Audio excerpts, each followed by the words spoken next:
Hello again today, people. Now we're playing Ogre Battle for the SNES. It was done by Enix and Quest. Enix being, my opinion, a better RPG maker than Square at the time, anyway, when this game was made. Enix kind of had their own kind of strategy style kind of RPG, and this is the best of them, which Squaresoft later copied with Final Fantasy Tactics. After I think it was after they bought Enix out and became Square Enix, but this was before that. So this game had actually been remade like several times. They haven't came out with a Ogre Battle in a while though. I think the last Ogre Battle was in the N64 days. There was I forget the name of it exactly. It was called Ogre Battle 64. I need to go back and play that game sometime. But we're going to fast forward through all these questions. Basically, at the beginning they ask you a bunch of questions to see what kind of leader we will be, and that, I guess, kind of determines the character you start with. I guess. I don't know. So we are going to fast forward through this to a part where we actually get to do some gameplay.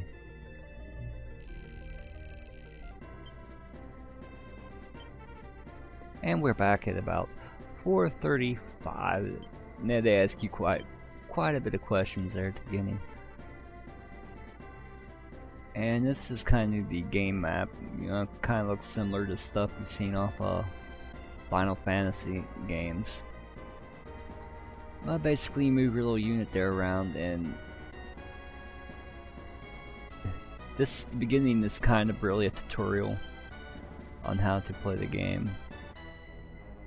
It's not really all that complicated. But this is your hero's unit. You move that little flag to where you want to go and just press it and you'll go there.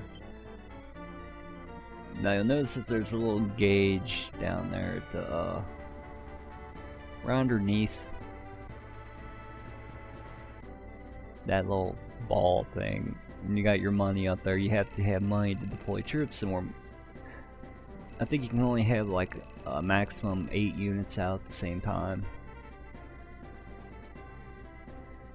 Basically, the whole point is to take over your enemy's castle. They'll be sending out troops out to you constantly. If it gets defeated, you have to deploy another one, but I can't remember for certain, but I believe if a unit gets defeated, they're gone for good. So you can actually heal your units, and you got all these special abilities and magic and all that crap. And your units do gain levels and learn new stuff. It's very RPG-esque like that. And it's also a very hard game.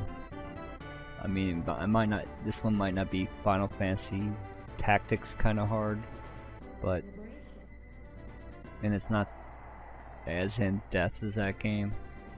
Obviously, the graphics ain't as good because, you know, this game came out years before that.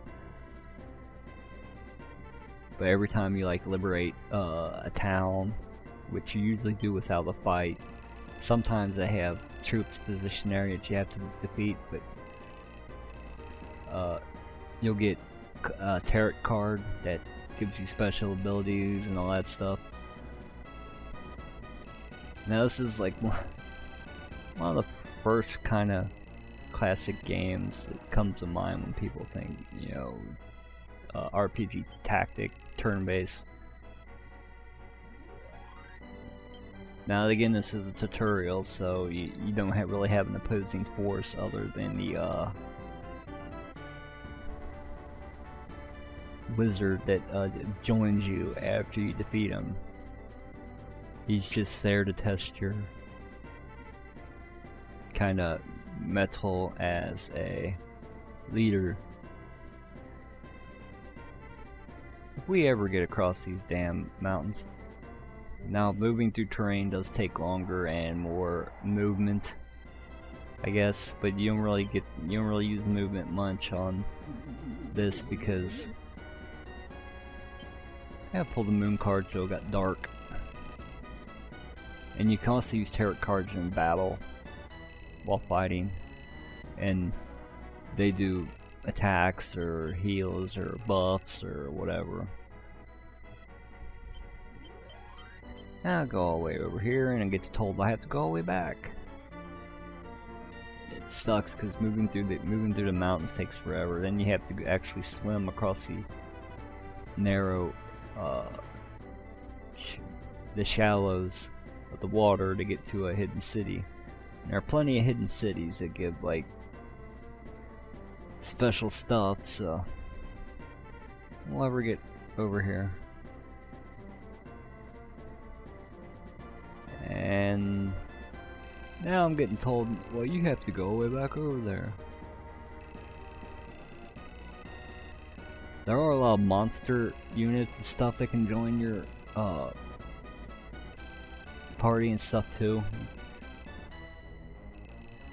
I think I had a lot of griffins and stuff. It kind of reminds me of Heroes of Might and Magic kind of tactics game, because you can recruit lots of monsters and stuff on there. Kind of has a similar gameplay style to it, only you're not fighting like hundreds of units against each other and stuff like that. Heroes of Might and Magic's another favorite of mine. I'll eventually get around to doing. And that game, that series is still going on, although it's not as good as it used to be, unfortunately. You take, yeah. But yeah, basically you can take refuge and it'll heal your units and stuff when you're in cities and you liberate. If your units die, you can actually, I believe, res them in temples that you've liberated. And this is telling you, if you go back, every time you go back to a town you've liberated, it'll give you different hints and stuff, and you can find out new information and crap like that, like locations of hidden cities and all that stuff. I mean, it's pretty in-depth for its time. I remember playing the crap out of it. I don't think I ever beat it though. But yeah, there are 22 total different tarot cards. Don't want to mess around with the tarot cards. I think I had the luck of drawing the death card on my first tarot. When they give you the tarot card to determine what kind of leader you'll be, I had the death card once. 9 times out of 10 I usually get the hermit card. I don't know, I guess because I was just flipping through the answers really quick and got the death card. He still granted me, you know, free will to go be leader, so whatever. But when I actually pay attention and answer the questions at the beginning, I usually get the hermit. Which I don't even know what that fucking means.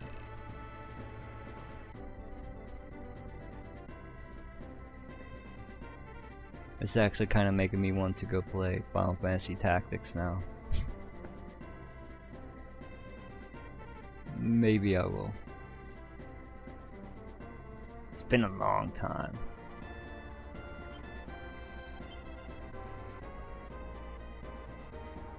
And it's going to take me even longer time to get up to the walled city of whatever. I find it funny that did 2 games that have the same word in it, Zenobia and Zenobia in yeah, there's my balances. In Zenobia Queen or whatever, and fucking Resident Evil Revelations, and this one's called the Zenobian Empire. So I thought that was sufficiently creepy. This is a pretty classic game.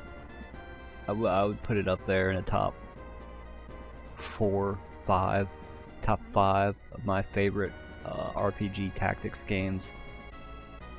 And I haven't played a whole lot of tactics games, but I am trying to branch out into that category. Obviously, I gotta complete the classics first, so let's see if there's any new tactics games out there. If anybody has a suggestion, please leave one in the comments.